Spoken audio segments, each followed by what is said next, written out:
Hi there, Krone Meltzer here with my UFC 92 picks. Coming off a hard loss last time with my UFC 91 picks. Randy Couture's fall at the hands of Brock Lesnar. So let's see if I can change my luck tonight. One thing that I want to mention before we get started is that my favorite fighter tonight, Matt Hamill, will be fighting on the undercard against the dangerous Sandy. Just a quick prediction here offhand. I'm gonna say that Hamill takes this one because he's got excellent wrestling skills, and well, he's my favorite fighter, so I mean that's another good reason. But one other match that I did want to mention that's on the undercard is actually a big one in the middleweight division between Yushin Okami and Dean Lister. This one could actually have future title implications for both men. I'm gonna give this one, actually, as much as I like Lister, I think that Okami right now is unstoppable. I'm gonna give it to Yushin Okami here. He had a big win over the late Evan Tanner back at UFC 82, I believe it was, when Anderson Silva faced off against Dan Henderson. So we'll see how it goes. For our first fight of the evening, we have Czech Congo taking on Mustafa Al-Turk. I don't know too much about Al-Turk, I'll be honest with you, but Congo is a very good heavyweight. I think that Congo could be a future title contender if he actually worked hard enough. And with a record of 22-4-1, that's pretty good.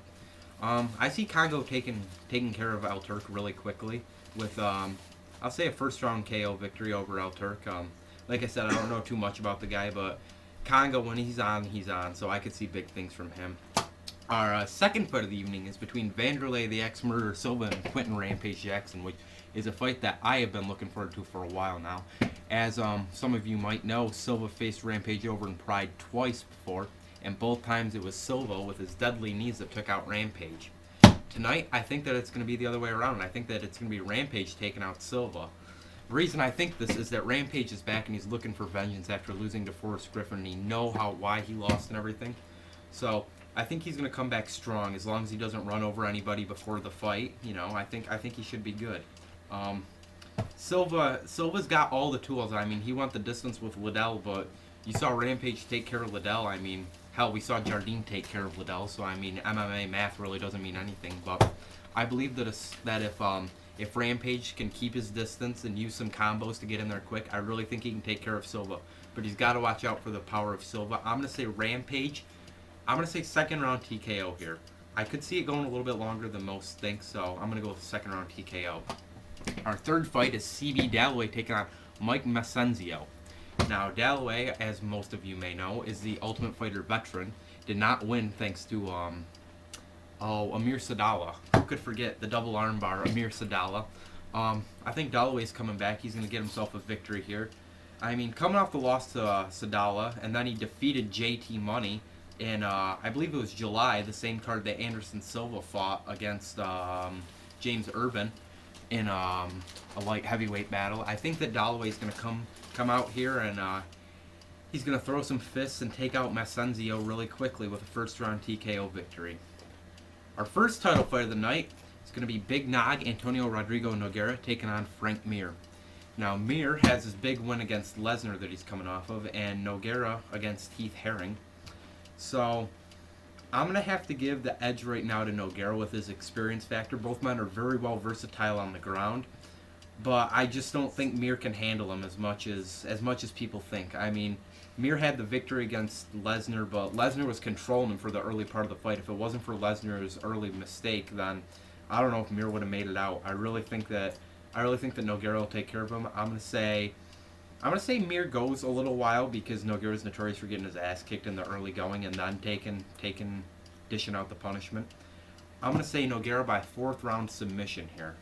I mean, like I said, both men are very well versatile on the ground, but Frank Mir, I mean, 14 fights right there. That's not enough. That can't compare to 36 fights by Nog. So I'm gonna go with Nogueira here, and we'll see Nogueira versus Lesnar in early to mid 2009.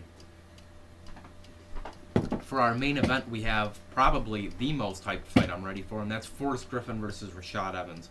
May not seem like a big fight because both men, if you look back 2-3 years ago, they weren't really big names. But both men have proven themselves. Griffin, as most of you know, did take out Quentin Rampage Jackson by decision. And Rashad Evans is coming off a huge TKO, or actually it wasn't even TKO, it was a KO victory of Chuck Liddell. So that's pretty impressive right there in itself. For this one, For the heavyweight or light heavyweight title fight, I'm gonna have to give it to Rashad. Rashad, I mean, he's got the skill. He's proven what he can do. I mean, it may not have been huge, but I mean, going with Tito Ortiz and fighting to a draw when he was still young, he wasn't even exactly developed as a fighter. I mean, that's pretty good.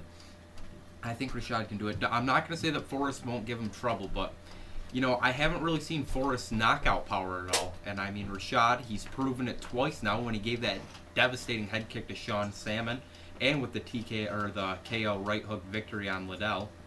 I think it was a right hook. That KO victory of Liddell, I mean, that right there proved it for me. That sold it on Rashad. Let's just go here real quick if we can. I want to see some of Rashad's past fights.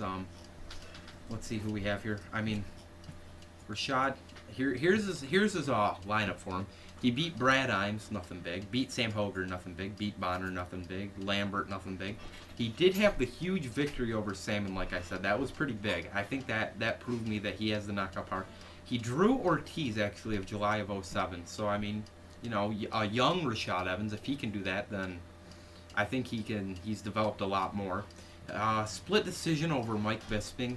You know, I don't really like Bisping, but I'm not going to sit here and say he isn't a good fighter. He's got some pretty decent talent for him. And the KO victory of Liddell, that right there is pretty good.